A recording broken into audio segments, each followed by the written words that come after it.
At the beginning of the film, we observe a young American girl who wakes up in her bed and smiles blissfully. However, just a second later, Poppy Moore jumps up, remembering that she is late. The girl runs up to her sister Molly and reminds her that Rosemary should come to them today. Poppy throws an incredible party with her friends. To shock them, the girl runs past the pool and jumps off a cliff. Poppy flies down and falls straight into the ocean.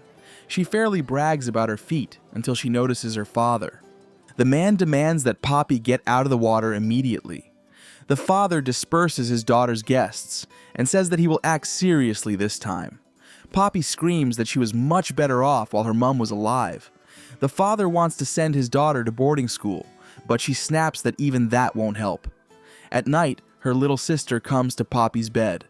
The girl comforts Molly and tells her that they will not be separated forever. The next day, Poppy, along with her friend, packs her bags. Ruby promises that she will call the girl every day.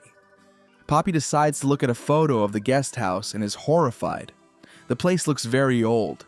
It was founded in the 18th century, and besides, it is in the suburbs, where there is absolutely nothing to do. Also, the girl is depressed that after sunny California, she has to settle in a country where it rains 200 days a year. However, nothing can be done, because her father keeps his word, and soon, Poppy flies to England. From the taxi, the American looks at the building of the boarding house, in which she will have to spend quite a lot of time. In front of the building, at the beginning of the school year, a lot of girls in identical uniforms congregate. Poppy's father gets out of the car and talks to the headmaster of the boarding house. The man says that their family is going through a rather difficult time, but Miss Kingsley replies that she is used to dealing with difficulties and everything will fall on her shoulders. The headmaster then talks to Poppy through the car window. Harriet, the head teacher of the school, talks to all the girls and behaves rather arrogantly. However, soon the attention of the pupils is attracted by the extravagant Poppy, who gets out of the car and talks to the principal. The American meets Kate, a girl who will live with her and support her in everything. Poppy is quick to let the girl know that she chooses her own friends, and she is definitely not suited to such modesty. Soon, Harriet approaches her and demands that she shake her hand as a sign of respect. Poppy replies rather sarcastically that the head girl has not yet earned her respect. Thus, in the person of Harriet, she quickly makes an enemy. Poppy then says goodbye to her father, who says he will pick her up at the end of term. The American girl goes to her room, where a lot of surprises await her. Poppy will be living with 4 other girls, and the boarding house has no mobile communications and can only make calls at weekends. Soon, the rest of the American girls' belongings are delivered, but the rain causes them all to be messed up. Poppy manages to quarrel with the matron, causing the whole room to be deprived of washing for a fortnight. The girls demand that the American girl put on her uniform and come down for the start of class. At breakfast, Drippy enlightens Poppy and tells her that any relationship is forbidden in the boarding house.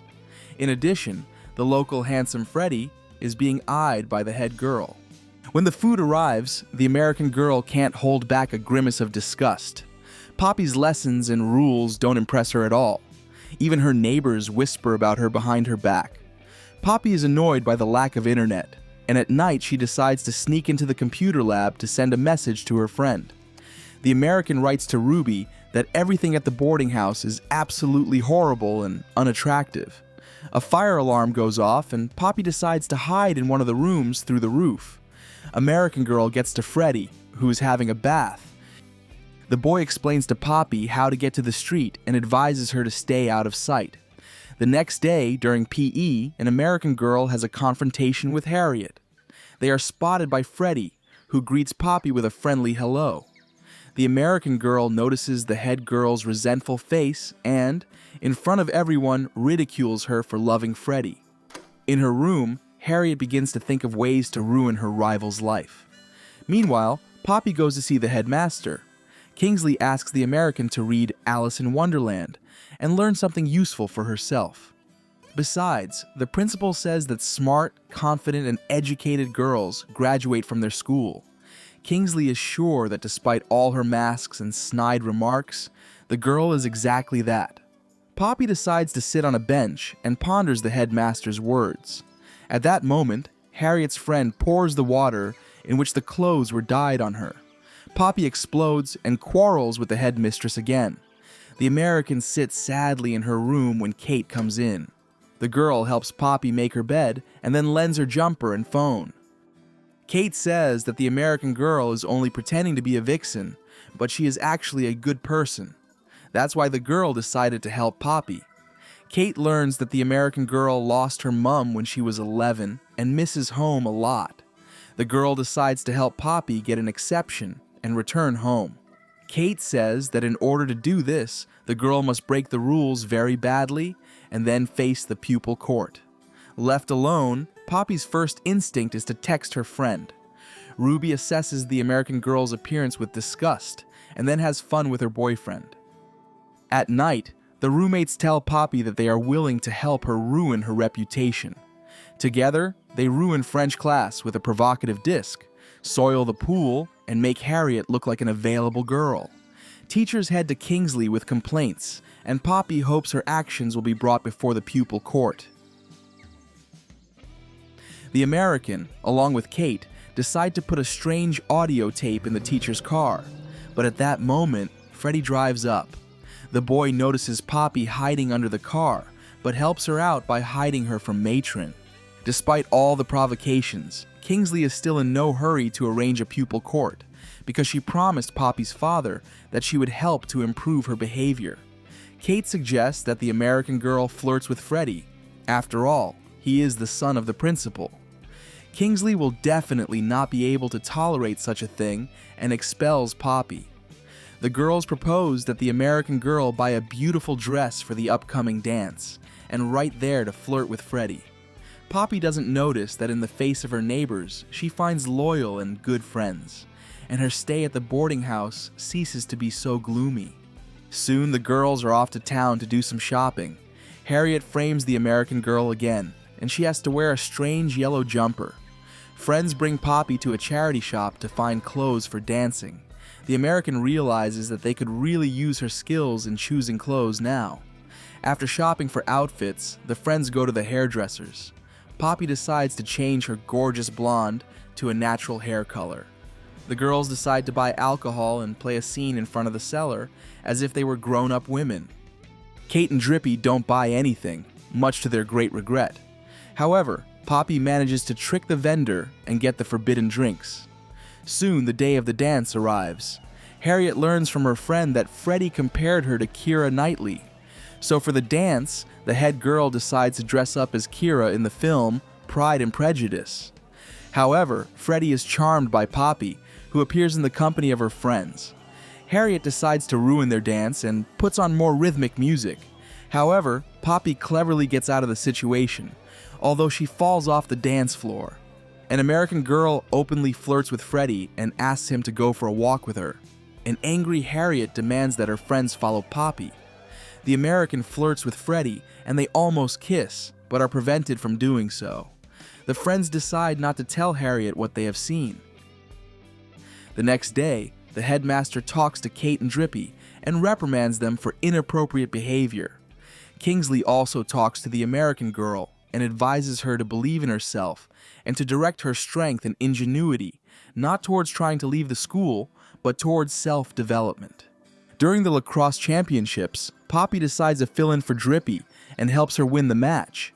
Kingsley praises the American and asks her to join their national team. Poppy becomes captain and begins to conduct team training. This activity is so exciting for the American that she forgets about her plan to leave the boarding house.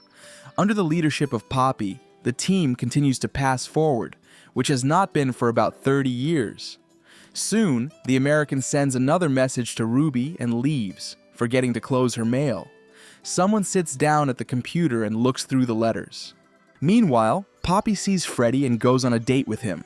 It goes marvelously well, and the elated girl goes home to share the news with her friends. However, it turns out that Drippy found one of Poppy's letters on the door, in which she insults her roommates, calling them retarded and ugly. The American woman doesn't realize anything, as the letter has today's date on it, even though she didn't write it. Freddie also receives a letter in which Poppy calls him a typical English bore. At night, an American girl is very sad and accidentally sets fire to the curtains in the kitchen. Drippy, who sneaks into the fridge to get ice cream, stays locked up. Poppy, on the other hand, runs back to her bed, hoping that everything will be all right. However, the American soon notices a fire in the kitchen. Poppy is rescued by Drippy, who is left in the freezer. American realizes that she has to admit and goes to the headmaster's office. Kingsley says that she is sorry that Poppy was never able to change. The girl gives the principal a letter for Freddie and then tries to make up with Kate. Freddie forgives Poppy and says he believes her. The friends also discover that the provocative letters were sent after Poppy left with Freddie. At the trial, the friends defend the American girl. Harriet accidentally blabs about the lighter she forgot in the kitchen.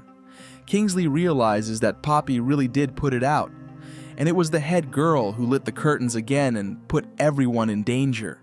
Harriet shouts that the American wanted to leave the school herself, and she only helped her. Poppy admits that she really wanted to leave before, but has now realized that she likes the boarding house and its students. Soon, the day of the final lacrosse game arrives. Poppy cheers her team on when they miss 2 goals and helps them pull themselves together and set themselves up for victory. The American girl manages to pull ahead, and soon her team is victorious. Poppy is celebrating the win while hugging her friends when she suddenly notices her father. Poppy hugs him and thanks him for sending her to this boarding school where she is finally being herself. This is the end of the film. Thank you all for watching this video to the end. Give this video a like, write in the comments what you think about this film, and see you in new videos.